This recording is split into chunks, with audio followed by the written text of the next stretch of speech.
vaincre des géants inattendus avant Goliath. Que David a des géants à vaincre avant de faire face à Goliath.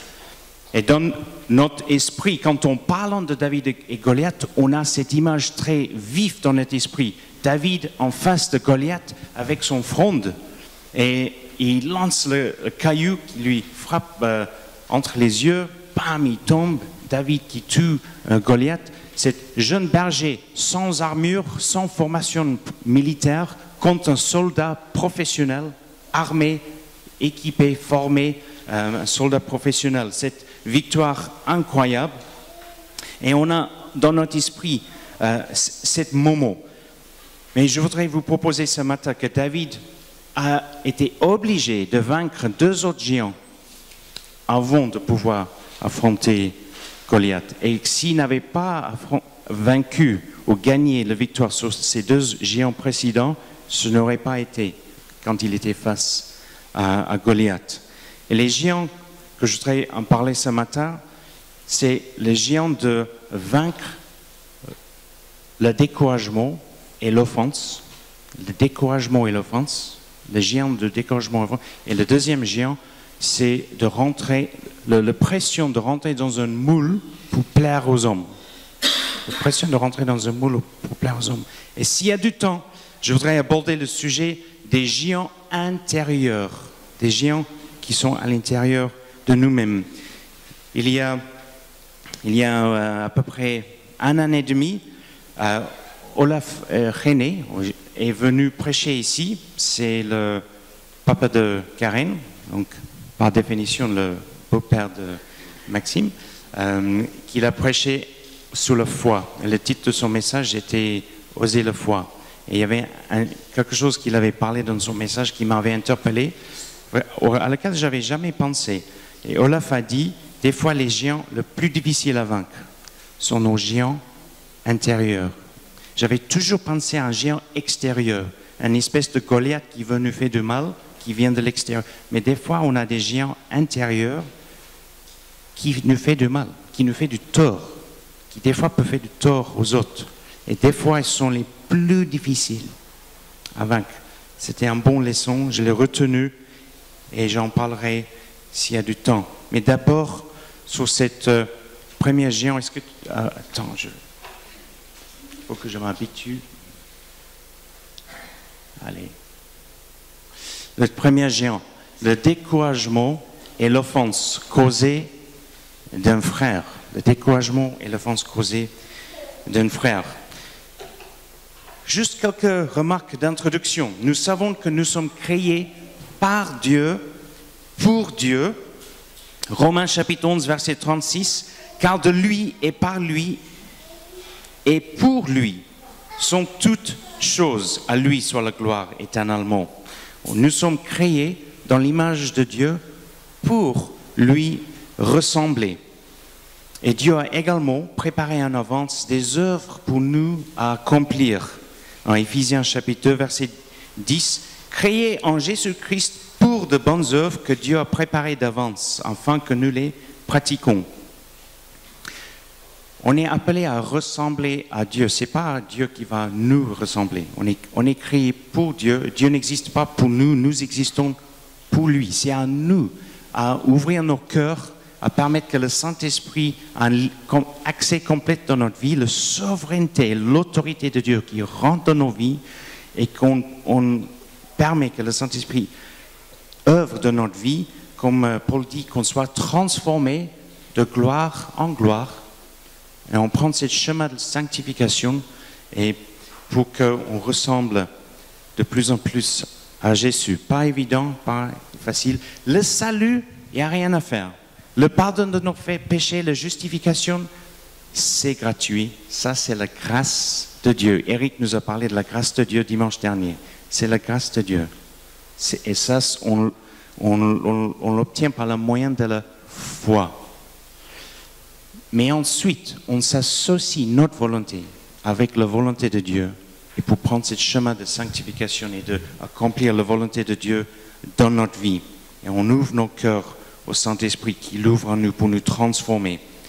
Alors, Dieu nous prépare pour ses œuvres, mais je vous propose ce matin qu'il nous prépare aussi pour les moments où on doit affronter des épreuves. Une œuvre, ce n'est pas la même chose qu'une épreuve. Hein. Il y a une œuvre, c'est quelque chose que Dieu nous appelle à faire et on le fait pour le Seigneur. Une épreuve, c'est quelque chose qui peut nous tomber sur nous tous et on passe tous par les épreuves. Croyants, non-croyants, on peut perdre un être cher, un moment de déception, des moments de tempête dans la vie qui nous arrivent tous, comme Lydie en a parlé il y a quelques semaines. Œuvre, épreuve, et des fois on fait face à un géant. Un géant, c'est une espèce de Goliath. Ce n'est pas tout à fait la même chose qu'une épreuve. On peut le vivre comme une épreuve, mais je vous propose qu'un géant, c'est un petit peu différent. Le géant vient avec le but de nous décourager, nous faire peur, comme ça on soit figé, on ne bouge plus parce que contrairement à la foi qui nous met en mouvement, on pense à Abraham qui met en mouvement par la foi, le géant ou une Goliath veut nous détruire, peut-être relationnellement, dans notre couple, avec nos enfants, avec les collègues, il peut-être nous détruire émotionnellement, nous détruire financièrement, nous détruire spirituellement si possible, et si possible, comme c'était dans le cas de David, nous détruire même physiquement. Un Goliath veut aussi nous voler notre héritage et il veut transformer notre statut de personne libre en esclavage. Dieu a fait sortir Israël d'Égypte, sortir d'un état d'esclavage. C'est une image de nous, quand on trouve la foi en Christ, on est sorti de cet état d'esclavage au péché et les conséquences de tous ces péchés. Et on rentre dans cette relation avec Dieu. Et Jésus a dit, celui qui le Fils a déclaré libre est vraiment libre. Et en Christ, on a cette vraie liberté. Alors, il faut quand même qu'il y ait la foi et le courage pour affronter des géants. Donc, des fois, il y a des œuvres, il faut la foi et le courage et aussi être prêt à payer un prix. Tous ceux qui sont venus hier, tout ce que nous faisons pour le Seigneur, il y aura un coût. Il y a un coût. Et quand on dit oui à Dieu, souvent ça veut dire non à soi-même ou à autre chose. Parce que ça va nous prendre du temps, des fois ça va nous coûter financièrement, ça va prendre des efforts. Il y a un coût, il y a un prix à payer. Il y a les œuvres, il y a les épreuves et des fois des géants on doit affronter. Et nous savons déjà que dans l'exécution des responsabilités en tant que berger, David était fidèle. Il y avait l'ours, il y avait le lion. Il a défendu les brebis de son père, risqué sa propre vie pour protéger le troupeau de son père. Il était fidèle à son tâche, fidèle dans cette œuvre. Et Dieu a vu ça. Luc chapitre 16, verset 10. Celui qui est fidèle en très peu de choses est fidèle aussi dans de grandes choses. C'est un principe universel dans le royaume de Dieu. Si vous voulez faire quelque chose pour Dieu, commencez à être fidèle avec les peu de choses que Dieu te demande de faire aujourd'hui. Un culte personnel, temps de prière, temps de lecture de la Bible, temps de témoigner auprès d'un ami, un collègue, un ami, d'inviter quelqu'un à la maison pour leur juste les exprimer l'amour de Dieu. Vous n'avez pas besoin de parler de Jésus tout de suite, bâtir en relation. Tout ça, c'est être fidèle avec les peu de choses, être fidèle à la réunion de groupe de maison, à la réunion de prière, au culte, sans rentrer dans un esprit de la loi ou un légalisme, mais juste être fidèle à les peu de choses, les peu de choses que Dieu nous donne à faire. Après, il nous donnera d'autres. David était fidèle avec les moutons, les troupeaux, les brebis de son père. Après, Dieu l'a fait berger de la nation d'Israël. Alors, David avait un rendez-vous avec Goliath. Et depuis les siècles, on parle, même les non-chrétiens parlent de David et Goliath. Quand il y a un grand match de rugby ou de foot ou de tennis, et c'est le petit ou le moins connu, ou quand c'est un match de tennis où c'est le numéro 107 mondial contre un des top 5, on dit c'est le match de David contre Goliath, souvent, n'est-ce pas? C'est cette analogie qui est utilisée. Et David devait confronter deux géants avant confronter Goliath. C'est le premier géant, le découragement et l'offense causée d'un frère. De quoi s'agit-il? Regardons ensemble le moment où David arrive au camp de l'armée d'Israël. Et son frère, David est le plus jeune d'une fratrie de 8 garçons. Et les 3 fils aînés, on sait dans 1 Samuel chapitre 17, les 3 fils aînés sont dans l'armée de Saül. Pendant 40 jours, ils ont supporté, ils ont entendu ils ont Goliath qui dit « Allez-y, s'il y a quelqu'un prêt à rentrer dans un combat singulier avec moi, on connaît l'histoire. » David arrive et il commence à parler et on voit ce qu'il y a dans son cœur, il y a la foi et le courage. Tandis que toute l'armée d'Israël est figée, ils sont démoralisés dans le peur. Après 40 jours d'avoir entendu Goliath, David arrive et il commence à parler. Ben, c'est qui ce Philistin qu'il ose parler à l'armée de Dieu de cette façon? Et Eliab, son frère, regardons ensemble ce que Eliab dit. Ok, en 1 Samuel chapitre 17, verset 28. Eliab, son frère aîné, qu'il avait entendu parler à ses hommes, fut enflammé de colère contre David. Pas irrité, enflammé de colère. Et il dit, pourquoi es-tu descendu? Et à qui as-tu laissé ce peu de brebis dans le désert? Je connais ton orgueil et ta malice et la malice de ton cœur. C'est des paroles dures. Allez. C'est pour voir la bataille que tu es descendu. Si on regarde ce texte pour un instant, Eliab, rempli de colère contre David, il pose une question, pourquoi es-tu descendu? Je ne sais pas si vous remarquez qu'il ne prend pas le temps d'écouter une réponse de David. En fait, les explications de David ne lui intéressent pas. Il répond à sa propre question. Il dit, c'est pour voir la bataille que tu es descendu. Il a déjà fait ses propres conclusions. David n'a rien à dire. Donc on voit son cœur rempli de colère. Pourquoi tu es descendu? À qui as-tu laissé ce peu de brebis dans le désert? Il pose une question, mais dans cette question, il y a une accusation cachée. Ce qu'il est en train de dire, David, tu es négligent. Tu es venu ici et tu t'occupes pas de les priorités. Ta priorité, c'est s'occuper des brebis de papa. C'est là ta place. Ta place n'est pas là. Tu es négligent. C'est une accusation cachée dans une question. Mais ensuite, là, il y a l'accusation frontale. Je connais ton orgueil et la malice de ton cœur. Ça va aller? Tu veux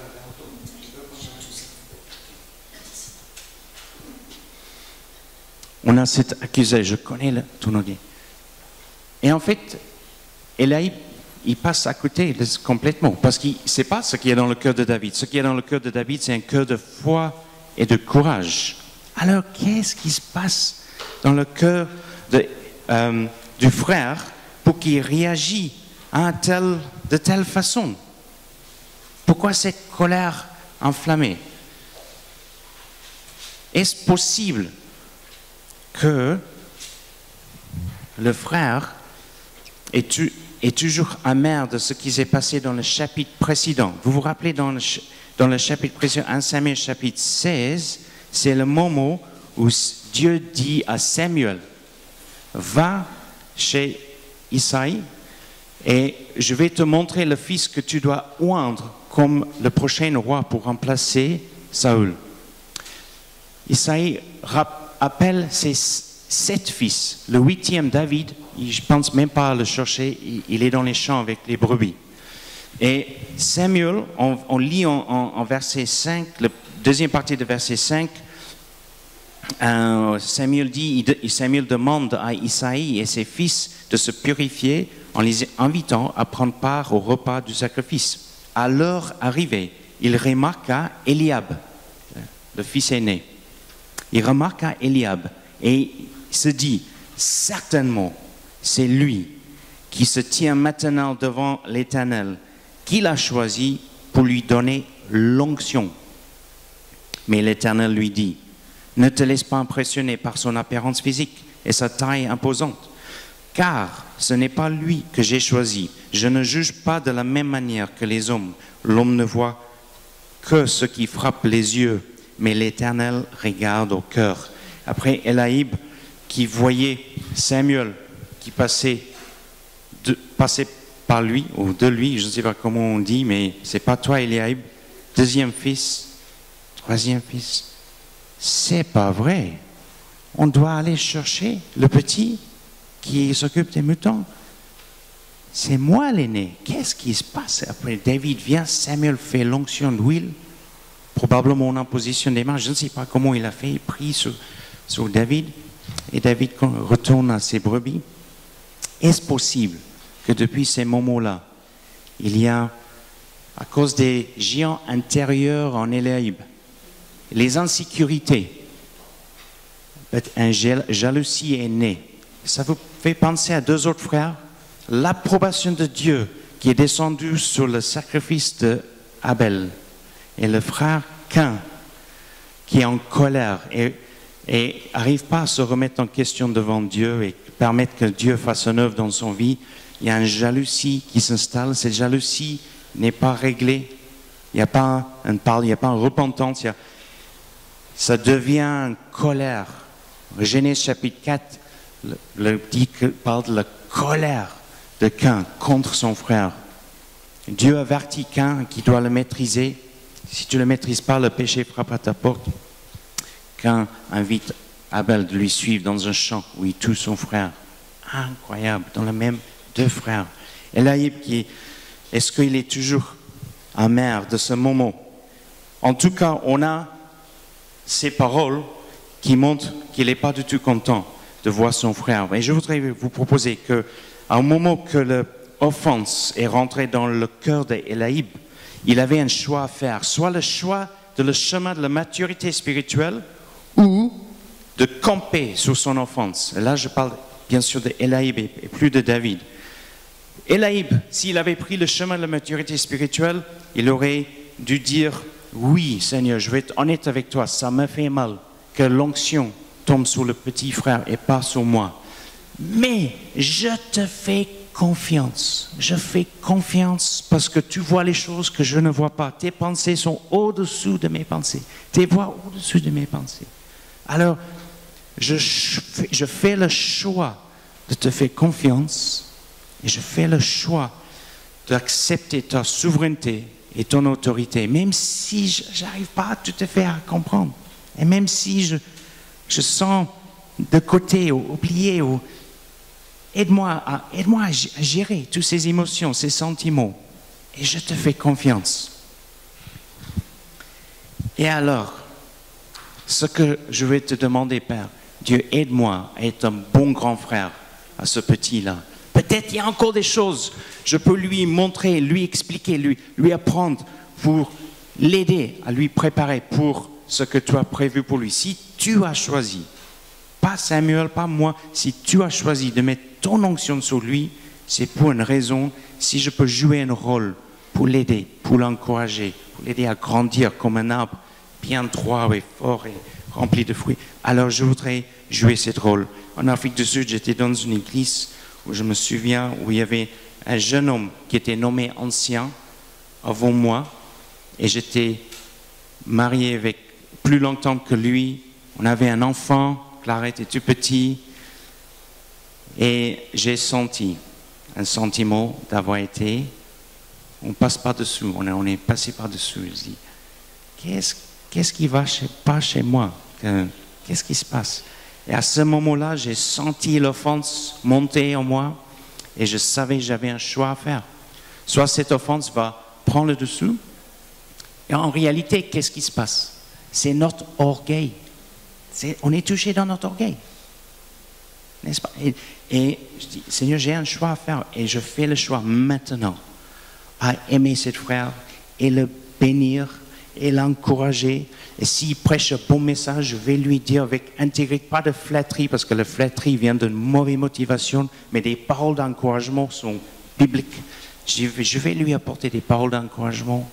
S'il est conducteur de culte, et je trouve qu'il le fait bien, il est sensible à l'esprit, je vais l'encourager et je vais prier pour lui. Et je serai un soutien et je serai un bouclier. S'il y a une parole de critique contre lui derrière son dos, je serai là comme un bouclier pour dire « Ah, peut-être tu n'as pas pensé à ça, ou peut-être tu n'as pas compris ça. » Il faut voir ce que Dieu est en train de faire dans sa vie.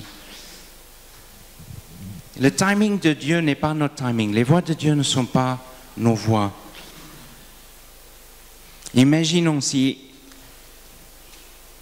Eliab avait joué la situation différemment. Si il avait dit, et là j'ai besoin de quelqu'un avec un sens du théâtre. Et, ok, j'allais demander à est-ce que Dylan, viens Dylan, viens s'il te plaît. Je voudrais, pour mon point suivant, on va faire un mini sketch. Tu es David, je suis Eliab, d'accord?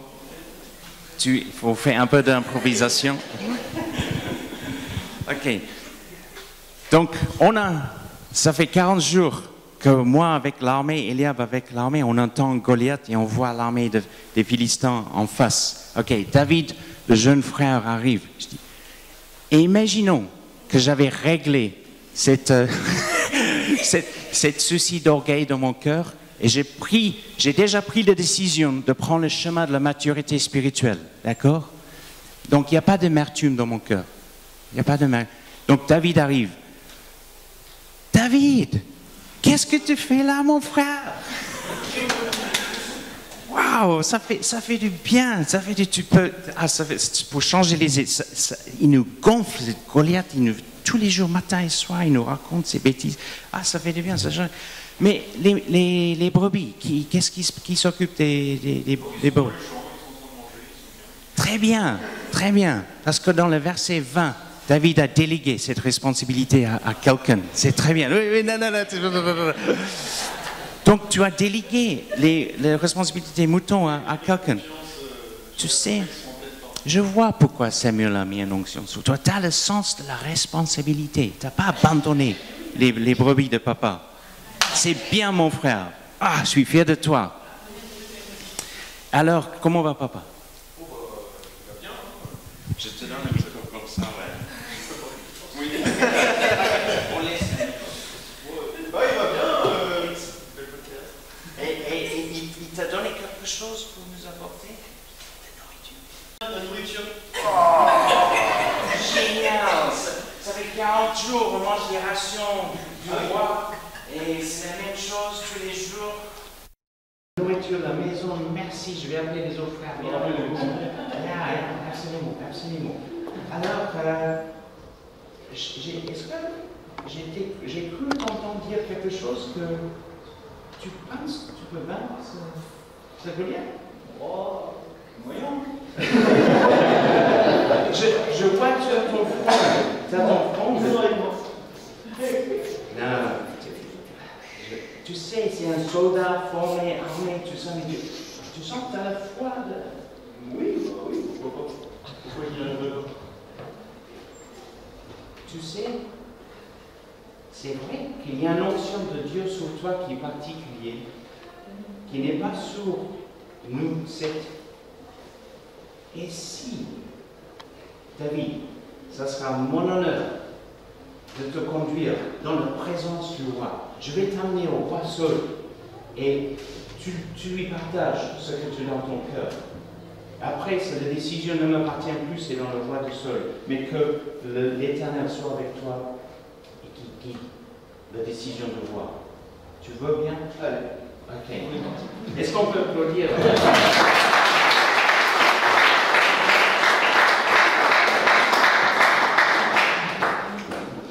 Merci Dylan. Au lieu d'avoir réagi comme ça, Eliab passe complètement à côté d'un moment, à côté d'une occasion formidable, un moment incroyable.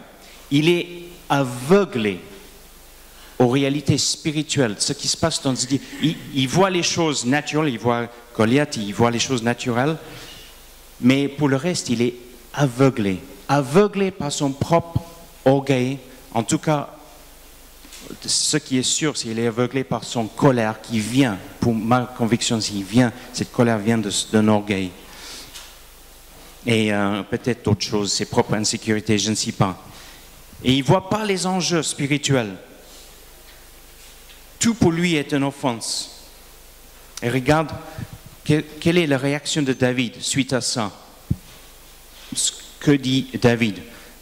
David dit, je ne peux rien dire. Et David tourne le dos et il parle à d'autres. Excellente réaction. Le pire des choses de faire quand on se sent accusé, critiqué par un autre chrétien qui veut de toute façon pas nous écouter. Cette démarche n'est pas une démarche de dialogue. Eliab répond à ses propres questions. Il a déjà ses propres conclusions. L'accusation est faite. David ne peut rien dire pour se justifier ni s'expliquer. David tourne le dos. Des fois, on veut se défendre quand on se sent accusé. On veut se défendre, on veut se justifier, on veut expliquer.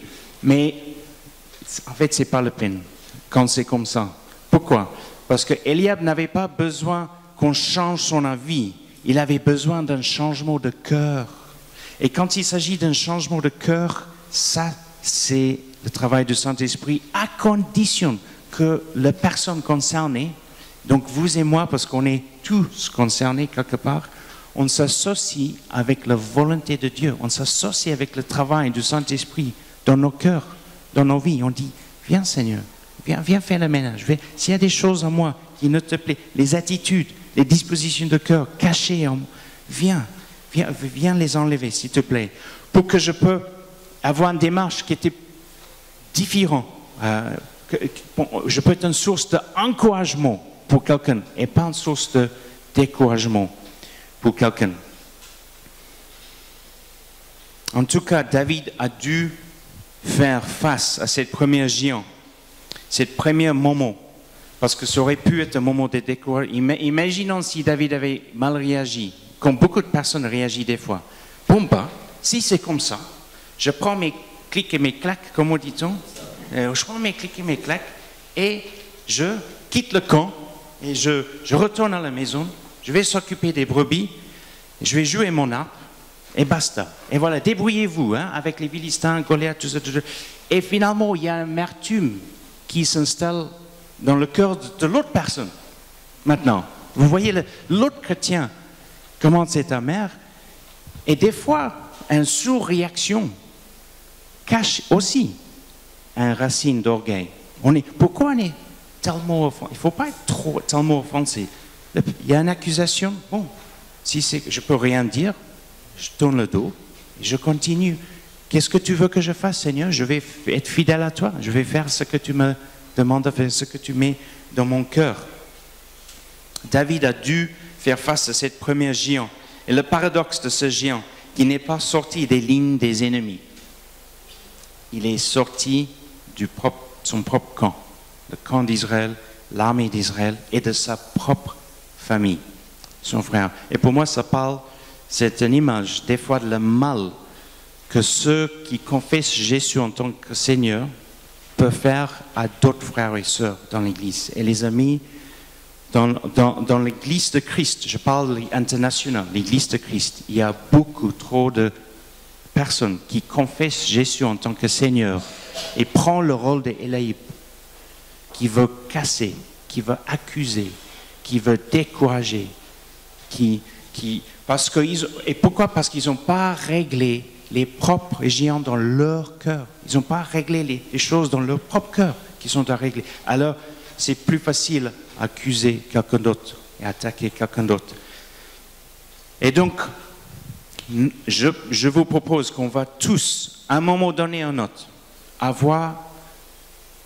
être obligés à surmonter un géant de découragement et d'accusation. Je vous propose, c'est juste une question de temps, qu'on est confronté avec un chrétien qui est mal affermi dans la foi, qui est en manque de maturité spirituelle et que ces chrétiens, en fait, nous blesse, nous fait du mal, et là, c'est notre réaction qui maintenant est importante. Prendre le chemin de la maturité spirituelle ou on campe sous l'offense. Et je voudrais nous encourager, je parle à moi, que nous prenons le chemin de la maturité spirituelle. Pourquoi? Voyez pas les enjeux. Là, il y avait une occasion pour loin de Dieu, à tuer Goliath. Et il ne voit pas. Spirituellement, il ne discerne pas ce qui se passe. Les enjeux sont énormes autour de nous. Il y a des milliers et des milliers de personnes autour de nous qui sont morts spirituels et qui ont besoin de recevoir la bonne nouvelle de Jésus. Nous n'avons pas le temps. Les chrétiens, l'Église de Christ, quel que soit le pays, que c'est l'Église en Asie, en Afrique, en Europe, en Amérique, nous n'avons pas le temps de se bagarrer entre nous. Les chrétiens qui se font mal entre eux par leurs mots et leurs accusations. On peut poser des questions l'un à l'autre. On peut discuter franchement. On peut dire hey, ça, je n'ai pas compris, ou tu as communiqué quelque chose. Explique-moi parce que j'ai compris ça, mais peut-être tu voulais dire quelque chose. On peut avoir des discussions de homme à homme, femme à femme, frère, sœur. On peut, mais avec bienveillance, avec amour. Là, c'est même pas un dialogue. Là, c'est même pas un dialogue.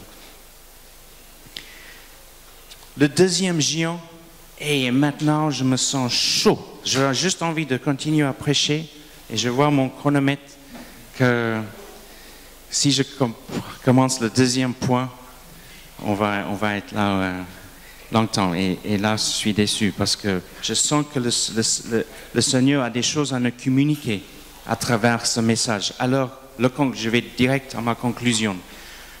L'encouragement que je voudrais nous donner ce matin, que nous nous associons, que notre volonté avec la volonté de Dieu. Et même si des fois la volonté de Dieu nous offense, c'est possible. Si j'étais qu'un et je vois l'approbation de Dieu sur le sacrifice de mon frère, j'aurais senti mal. Mais après, il faut se remettre en question et dire, Seigneur, ok Seigneur, qu'est-ce qui se passe? Qu'est-ce que tu veux faire? Qu'est-ce que je peux apprendre de mon jeune frère? Je prends un pas, je prends une posture d'humilité devant toi et pas d'orgueil.